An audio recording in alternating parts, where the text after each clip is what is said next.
Okay, this is a recommendation for us. This came recommended. A haunt we wouldn't have normally gone to because we wouldn't have known about it. Yeah. This was in Cedar Lake, Indiana. It's called Haunted Halls. What'd you think, Laura? Actually, it was my niece that told me about it. She actually goes to the school that's held in. It's Hanover in Cedar Lake, and her friend runs in her family.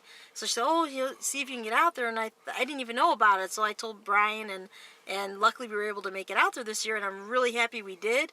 I loved it. I thought it was great. Very creative. That would be the word I would use for it, is creative, because creative sets, the scenes, the actors, I mean, everybody had their part. They all were really great. I mean, it got me a couple times, like spooked me a couple times as far as made me jump. Excellent. I highly recommend it. If you're out in the Cedar Lake area and you know what's going, definitely try to get out there. But the only thing is, I mean, if you go early, because we waited a long time. The line was very long. It's very popular, and I can see why. I can see why people are there waiting for it. The only thing I would say to the haunt itself is maybe they should offer, I know it's for value, it's fantastic. It's $5 to get in, and it's a fantastic haunt. So you can't beat the value of it. But I know a lot of places have like VIP. So if they were to do something like that, that would probably, for people that don't want to wait as long in line, that also helps them with their fundraising, whatever they're raising the funds for the haunt. And that would be the only thing I'd say if they did that, if for next year. That would be something I would recommend or suggest, because the lines get very long, and if you don't want to wait a long time, that would be the pay a little extra and get in.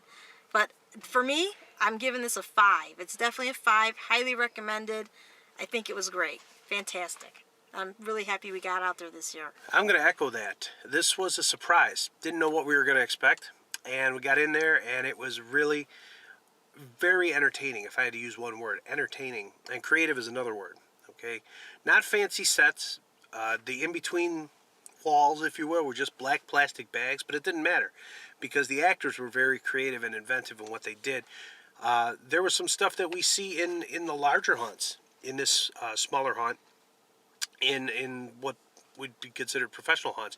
We see some of the same tricks here, and they were very well done. A couple of standout things. There was a room with a giant spider and some spider webs, and these creepy little girls who were singing this nursery rhyme that actually pertained to spiders and things and what's going to happen. And at the end of the rhyme, they said something like, "He's going to kill you or eat you," or something like that. It was clever because they were singing nicely, and at the end they turned evil, which is always fun. There was a giant circular room with mirrors, looked like mirrored walls, and a clown let us in there, and the clown all of a sudden said, "Lights out," and he snapped and the lights went out. And the next thing you know, the lights come back up and the room's filled with clowns and people coming at you from all angles, and it's really very cool. Stuff like that can get a little annoying if you have too many characters coming at you screaming and you don't know how to get out, but this one lasted just long enough, not too long. It didn't outstay its welcome, and the actors were varied enough. There were many different scenes, many enjoyable scenes in here that I could name.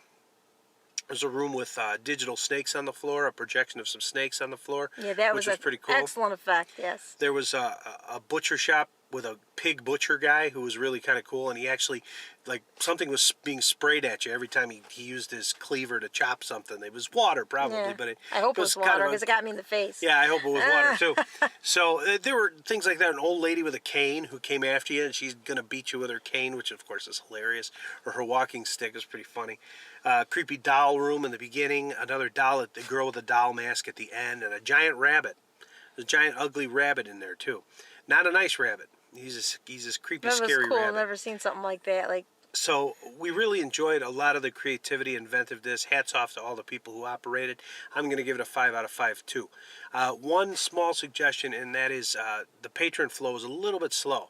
There were people in front of us when we got there, but it seemed that sometimes the crowds would move very quickly, and then it would come to a dead stop and just wouldn't move at all. So I'm not really sure what happened there, but it seemed like some uneven patron flow. But overall, nevertheless, still a 5 out of 5.